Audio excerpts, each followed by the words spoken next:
Hey guys, what's going on? It's Vic here, back with another Madden 21 video. In today's episode, I'm bringing you guys Matthew Stafford on the Patriots. He has been traded to the Patriots. The trade details aren't official yet, so I won't go deep into that. But we're going to be rebuilding the Patriots with Matthew Stafford on the team, and I'm not going to trade him regardless if he hits regression so bad. The point of this is just to have fun with trying to make it with Matthew Stafford, even if he regresses to like a 70 overall. But other than that, let's get into the rebuild. So here we are with the overlook of the team, as we have obviously Matthew Stafford. So I'm going to end up trading Cam Newton for trade value. I know his contract ends this year, but we obviously don't need him anymore. And we are going to trade some of the running backs. We don't need James White, Sony Michel, and Rex Burkhead. And the new rookie that's on the team, we definitely don't need any of those running backs on the team. And I might look to get one later. This team has a lot of age. I won't be gutting it like I did in my Patriots rebuild, but I will remove some pieces that have high cap room. I might remove Julian Edelman, but I think that'd be too unrealistic to where all the comments would rage at me. But I'm definitely going to be trading away some of these halfbacks. Damian Harris, yeah, he's not a rookie, but still, you get the gist. He's going to be starting. I don't need these three running backs, especially on the cap that they're on. Yeah, they're just not even good in general. So anyways, guys, other than that, let's jump into the trades. We're trading away Patrick Chung, James White, and Lawrence Guy for a first, a second, and a third from the Texans. Trading away Patrick Chung and James White, kind of unrealistic, but they had high caps. Next, trading away Cam Newton, obviously, Marcus Cannon and Rex Burkhead for a first and a 5 from the Chicago Bears. You guys are probably wondering why I traded away Marcus Cannon is because the left guard, I don't know how to say that, second string left guard behind Joe Thuney here, or Tooney, however you want to pronounce it. I'm going to put him at right tackle because he is an 80 overall, and he's better than Marcus Cannon and has the lowest cap hit. So, definitely better. Defensive back group is amazing. So, this team looks amazing, and I would be surprised, honestly, if we didn't make the playoffs with this kind of a team, actually. I mean, with Bill Belichick's scheme and Matthew Stafford, this team should be pretty successful. So here we are at the midseason mark, coming off a win to the Bills, as we are 3-4, not what I was looking for. And going into some Coach XP, I'm just going to get some weekly player goal XP. And looking into our division, we are second in the division, 3-4, behind the 4-4 Buffalo Bills, who we just got a win off of, by the way. And looking into it, Dante Hightower, 88 overall, but is 30 years old. I would like to see how he regresses at the end of the season, then make a decision. J.C. Jackson, 24 years old, 85 overall. Definitely want to keep him on the team. Great piece to this team. David Andrews, definitely want to keep him around as well. Amazing center. Spread out his contract, obviously, and he re-signs with the team. Joe Thuney. Yeah, it's Joe Thuney, not Tooney, because he has a TH. So Joe Thuney is here, and I re-signed him. Jason McCourty, yeah, you think, that's funny. I'm not doing that. If he had an X Factor, I probably would have done it, but no thanks. Devin McCourty, I'm going to keep on this team as long as I possibly can. I'm starting to yawn, I don't know why. But anyways, guys, other than that, let's get into the playoffs. Here we are in the playoffs, coming off a win to the Jets, and we actually didn't make the playoffs, finishing 6-10 as the 9-7 Bills take the division. Matthew Stafford, 6 yards away from being 4,000 yards, and 28th best offense, 30th best defense. Terrible this year. Almost 4,000 yards, 28 TDs, 14 interceptions is too much. Damian Harris, 9 TDs, but way lackluster in yards. Dalton Keene is here, and over 1,000 yards, 8 TD. Great season for the tight end. Surprised Jacoby Myers and Bird didn't get more. And Dante Hightower with the most tackles on the team, most tackles for a loss, 13 for Chase Winovich, and most sacks on the team, 6 for Adam Butler, interceptions, 6 for Stephon Gilmore. That is amazing. I don't need to look at interception yards. Safeties on the team is going to be 1 for Adam Butler and 1 for Chase Winovich. Chase Winovich is having a great year. 3 defensive touchdowns for Stephon Gilmore. That might be Defensive Player of the Year. Cam Newton won MVP with the Bears. You're kidding me. Oh, that's frustrating. Oh my gosh, really? Defensive Player of the Year, not even in the top 3, not even in the top 10. You are on crack if you think Stephon Gilmore is not there. He is the best defensive back, but not even in top 3 for Best Defensive Player of the Year. What kind of crack is this? I need some of whatever that guy is smoking, whoever made the votes. So here we are in the offseason as the Saints beat the Titans in the Super Bowl. looking into the retirements as well. AFC East we are, I believe, yes, and only the Bills players had one right tackle retire in the entire division, so that isn't our problem as we didn't have anyone retire. Dante Hightower regressed 4 whole overalls and he wants a 2-year deal. No thanks, I don't think I'm going to re-sign him. No Jason McCourty. Everyone else here, no. Brian Copeland, no, he's too old, even though he just got star dev apparently. So yeah, looking into the team, let's see if we have any upgrades. Offensively, looks like the tight end has star dev now. That is great. Dalton Keene, or however you want to pronounce it, doesn't matter to me. Looks exactly like Matthew Stafford. Chase Winovich is apparently superstar dev. Whenever I meant the tight end looks exactly like Matthew Stafford, his player picture from Madden looks like Matthew Stafford. Copeland is too old, he won't be here for the next season, but he did go to star dev. And yeah, Stephon Gilmore, absolute beast. Might want to move him back to strong safety, I don't quite know yet, but let's just get into free agency. So here we are in free agency, and these are our signings. Allen Robinson, huge pickup. Mike Hilton and Will Lutz as our kicker. So absolutely massive pickups in free agency. I think it's a little bit easier to show the team that way and what we got in free agency. Allen Robinson is going to be a huge piece to this team. I need to draft a running back or something in the draft. I moved Stephon Gilmore up to strong safety because we did get Mike Hilton. Now we have 3 pretty great defensive backs. So secondary is amazing. Definitely need some linebackers in the draft. So other than that, let's just hop into the draft. Speaking of running backs, trading pick number 8, pick number 40, and pick number 104 for Christian McCaffrey. I know it's unrealistic. I don't care. It's a fantasy style. It's meant to be played in this way. He is going to be a huge part of this team. It's going to be so fun to use him, and I like to mix it up. And also, if you don't have a running back that's at least like an 85 overall, they don't put up numbers, so it's really frustrating to deal with that, regardless of who the player is. It's really frustrating. But anyways, we're trading away Adrian Phillips, a second-string free safety, and Julian Edelman, who takes up $10 million in cap room and is a 76 overall and is going to be a 4-string wide receiver, and a 3rd-round pick for the Washington football team's pick number 14. And with pick number 14, we're replacing Julian Edelman with a higher overall, younger player, normal dev, and is a speed demon. Yeah, definitely a good trade for us. Next, we're getting a outside linebacker, 74 overall, a hidden development, great pickup for us. And we are in like the 6th or 7th round. We got a steal of a pick, Spencer Pierre, 68 overall, hidden development defensive tackle. So this is the team after the draft, as it is tremendously improved in the offseason, definitely a playoff team. And linebackers, I mean, I guess it's questionable if we're a playoff team because the linebackers and the D-line, but hopefully we can do it. So let's just hop into the midseason mark. Here we are in the midseason mark coming off a bye week. We have frustrated receiver in Allen Robinson. I don't really care. We're 3-4 again. 3rd in the division behind 3-4 Jets and 6-2 Bills. Looking into the contracts, though, I want Stephon Gilmore and Devin McCourty both back.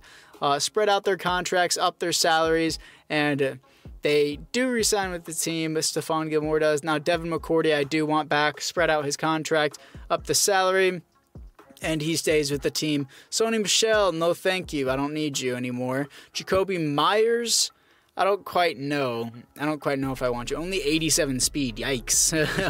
Everyone else here don't really have an interest for. I don't know what I want to do with Jacoby Myers. If he does get a dev up, I will re-sign him. But for right now, that is a no. I meant to go to Coach XP, not Coach Schemes. And going into the XP, we are going to get the defensive back retirement influence because I don't want Devin McCourty to retire on me. That is a big thing for me. So, yeah, that's very important. And we are going to get into the 2nd year of the playoffs. So let's just get into it. So here we are in the playoffs, coming off a loss to the Falcons, not making the playoffs, actually, as we finished 7-9 behind the 11-5 Bills. I guess we improved 1 win from last season. Matthew Stafford had a great season, 10th best offense in the NFL, 19th best defense. And Matthew Stafford, 4,300 yards, 37 TDs, 17 interceptions is too much. Christian McCaffrey, 13 TDs, 1,300 yards, great season. Dalton Keene, another 1,000-yard season. And Quincy Fisher, the rookie, 13 touchdowns, over 1,000 yards. I like that a lot better than Julian Edelman. Christian McCaffrey, I wish he put up a little bit better receiving stats, but that's okay. Kyle Duggar with the most tackles on the team, even though he's a second-string free safety. Tackles for a loss, 15 for Josh Uche. Sacks on team, 7.5 for Chase Winovich. We need more pressure. 6 interceptions for J.C. Jackson. That is amazing. That's probably a dev up. Safeties on the team is 1 for a defensive tackle and a right end, I believe. And defensive touchdowns, 1 for Jonathan Jones. Okay, that is cool to see. But anyways, guys, we did not make the playoffs, obviously. So let's just get into the offseason. Here we are in the offseason as the Packers beat the Bengals in the Super Bowl. And looking into the retirements, who do we have in the AFC East? We have absolutely nobody has retired in the AFC East. So that is a good sign for all teams, I would say. And looking into it, I don't want Jacoby Myers since he didn't go up. And everyone else here I just don't really need or care about. So other than that, we're looking into the team. Looking into it. And it looks like Matthew Stafford is regressing. Used to be like an 82, yeah, 76. But I still want to keep him throughout the entire rebuild. He put up great numbers last year. Quincy Fisher went from normal to star dev, offensive rookie of the year as well. I think if you get rookie of the year or win any award in first place, you should always get a dev up regardless, bro. Defensively, looking into it, it looks like Josh Uche has a star dev now as linebacking core is just looking a lot better. Spencer Pierre only has star dev, which is okay, and J.C. Jackson now has superstar development. This secondary is just ludicrously insane, man. Super fun to do, but we're going to need to pick up some key players in the draft or in free agency, so other than that, let's just hop into free agency. So here we are after free agency, picking up J.J. Watt, DJ Moore, and LVE, guys, Leighton Vander Esch. So this team is looking amazing, man. 91 overall offense, 87 defense. So offensively, I think this team is complete. There's no doubt about it offensively. Offensively, we look complete. Defensively, maybe a defensive tackle and maybe a depth in the linebacking core for a second string middle linebacker. But man, this team is good. Matthew Stafford is putting up the right numbers. He's doing really well, so I'm very happy with him. So let's just get to the draft. Here we are in the draft, picking up the defensive tackle we needed. Trading a first pick for Fletcher Cox straight up. And yeah, that's great. Next, we're trading away a first and a fourth for another tight end because our tight end was too low of an overall and I don't think he would have developed fast enough. And on top of that, why not get a better defensive tackle than the other one that we just had? 76 overall, hidden development, picked him up in the second round. And this is what the team looks like after the draft. Stacked on offense, 90 overall team. There should be no problems with this team. And defensive line looks amazing. Linebacking core, I guess. Yeah, we did pick up a depth middle linebacker in the draft as well. This team should have no problem. It should have no problem at all. Everything is so unbelievably stacked with it. 90 overall team, absolutely amazing. Let's get to the midseason mark. Here we are at the midseason mark, coming off a win to the Lions. Matthew Stafford's old team, funny. 3-4 again. How? 3 times in a row, bottom of the division. How do you, EA, fix your game, dude? 92 overall offense, 89 overall defense, 90 overall team, and you're going to tell me that I somehow went 3-4 by the midseason mark. You're out of your mind, dude. So I'm changing some things up. I got to change them. This is stupid. Absolutely stupid. You cannot tell me a 90 overall team does this. I understand playbooks are a big thing, but whenever I have a team like this, I should not be going 3-4 at the midseason mark. That is ridiculously dumb, and it should be fixed immediately. EA, simulation is so rigged, bro. Like, you'll see 80 overall teams just win the Super Bowl, no problem at all. And then I have a 90 overall team, and you just shrug and say whatever. So frustrating. So frustrating to deal with simulation, man. I didn't even mean to click on this. Now I have to go through this stupid dialogue that doesn't even matter. Come on, speed through it. Let's go. I'm getting really frustrated with this. 3-4. I wanted to be 6-1 at the midseason mark. This is so frustrating. Fletcher Cox, I have to re-sign him as well. Yeah, cap room will not exist soon enough. And I'm going to up his salary, spread out his contract, just so that way it's easier for us. Jonathan Jones, Isaiah Wynn, Chase Winovich. We are screwed on cap. Jonathan Jones, let's see what you want. Actually, we have a little bit more cap than I thought we did. We might be able to re-sign everyone. I doubt it, though. Really doubt it. Up his salary, spread the contract, and he resigns. Chase Winovich, I want to do next, and then I want to do Isaiah Wynn because the offensive line is already stacked. Same with the D-line, but it's okay.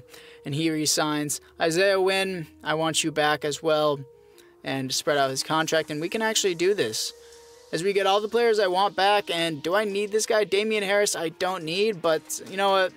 I'll actually resign him. It's cheap enough contract. Probably could have get him cheaper in free agency, but it doesn't really matter to me. Jake Bailey, why not resign the punter too? That'll be some fun. And he resigns. I don't want to kill Harry. Oh my God, Matthew Stafford is here. I did not know he was here. Yikes. I thought, ooh, no. Okay, that's bad. That is bad. Okay, I think we'll have to franchise tag him at the end of the season. I did not think he was here. I didn't see him there. Okay. I think we'll be okay. I need Matthew Stafford back just for this rebuild's sake. It's just fun to do it. But anyways, guys, let's get to the playoffs. Oh, yes, I love it when my 90 overall team doesn't make the playoffs, coming off a win to the Vikings. We finished 9-7, so I guess the schemes saved us. Matthew Stafford putting up great numbers, 10th best offense and 13th best. We should be in the playoffs every single year with this team. 4,100 yards, 32 TDs, 11 interceptions. Rushing-wise, Christian McCaffrey, 12 touchdowns, 1,400 yards. Damian Harris had 9 touchdowns. Allen Robinson, over 1,000 yards, 7 TDs. Great seasons for the receivers, too. LVE with the most tackles on the team and tackles for a loss. 11 for J.J. Watt. Sacks is 14 for Fletcher Cox, 10.5 for J.J. Watt. We're getting pressure. J.C. Jackson, 6 interceptions. Turnovers, sacks, pressure, all this is happening. Safeties, no. And defensive touchdowns, no. That's not happening, but interceptions, pressure, it's all happening. We should be making the playoffs. Here we are in the offseason as the Steelers beat the Saints in the Super Bowl. I'm surprised if Drew Brees is still there. And looking into it, Devin McCourty retires. That is a yikes. Ooh, no, that's not very good at all. Matthew Stafford is a 73 overall. I mean, I have to keep him, though. I want to keep him. I don't want to risk this contract and throwing it up too high, so I'm just going to lower the contract, then tag him. I know that doesn't really make a lot of sense, but we're tagging him for $40 million. Oh my God, I did not think it was going to be that high. But we have to do it anyways because I messed up. But it's okay. It's okay. So this is what the team looks like with Matthew Stafford. I know that you guys are saying, "Oh, well, you're not succeeding because you have a low overall quarterback." He put up over 4,100 yards and he put up a great amount of touchdowns. There should be no reason at all why this team is failing. He's putting up great numbers and so is everybody else. This is so frustrating. So unbelievably frustrating. And looking into the team, like, this team is complete. J.C. Jackson has superstar X factor. We should not be failing. We should not be failing at all. This team is amazing. I don't see the problem with it at all. Anyways, guys, other than that, let's get to free agency. Here we are in free agency as we are negative $28 million in cap room. Not surprised there, so let's get to the draft. In the draft, we're picking up depth at defensive back, 75 overall, hidden development, Greg Winters, and he plays a slot. So this is the team after the draft. We mainly picked up defense because that is what we needed. And yeah, this team should 100% be making the playoffs every single time. And we apparently, the CPU picked up a defensive tackle and a free safety that I didn't draft, but they're just going to stay in depth, I say. But this team is overall amazing. Playoffs should be needed here, so let's get to the midseason mark. Coming off a loss to the Jaguars, 3-4 again. 3-4. My God, this is the 4th year in a row we've gone 3-4. Top of the division this time. Hopefully, we have some. This is so stupid. How are we 3-4? I'm not re-signing anyone because it's the final season. We should not be 3-4. This team is godly. I see freaking 75 overall teams win the Super Bowl. Let's get to the playoffs. And we're coming off a win to the Browns. We finished 12-4.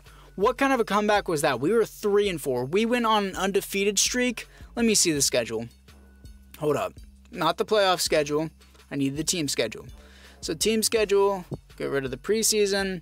So at the midseason mark, we came off a loss to the Jaguars. So see, there's no forced wins, and we just went on a winning streak. The only forced win is the bye week, and the CPU forced wins the bye week. And we were coming off a loss to the Jaguars, and we went on a straight winning streak and did not stop after that. So I didn't force any wins. I didn't do anything like that, because I have some people in my comments going, oh, you cheated. You forced those wins. I didn't force anything. Matthew Stafford had the worst year of all of his years, and we made the playoffs 12-4. Logic, none of it's in Madden. 3,700 yards, 29 TDs, 13 interceptions. Christian McCaffrey, 7 TDs, and 1,300 yards. Ball distribution was pretty good, and defensively, Leighton Vander Esch, the most tackles on the team, most tackles for a loss, 13 for J.J. Watt, most sacks on the team, 12.5 for J.J. Watt, and 3 people had triple-digit sacks, 3 interceptions for Leighton Vander Esch, and a number of other people. Safeties on the team is going to be 1 for Chase Winovich, and defensive touchdowns is 0. So other than that, we're going to simulate this wildcard round against the 10-6 Cleveland Browns, who we also just beat in Week 17, so we should be able to beat them in the wild card. We do 27-21. We're here to face the 8-8 Jaguars. That was the person that we had recently lost to. That was actually our last loss before we went on our win streak, and we lost them. An 8-8 team loses to 12-4 Jaguars, 27-24. EA, your logic sucks. Your logic is horrible. I get there's an underdog story sometimes, but throughout this entire rebuild, it's pissed me off. This makes no sense. Oh, your quarterback's slow overall. This was his worst season stats, and we went 12-4. That makes 0 sense. 0 sense at all. The year before, we had perfect stats and went 9-7. We had amazing stats. Makes no sense. EA, your logic sucks. I hate this. I'm going to be doing a Lions rebuild without Matthew Stafford. And I'm probably going to do a Deshaun Watson on the Jets, because that's the team that he apparently wants to go to. But other than that, guys, I will see you guys all in the next one.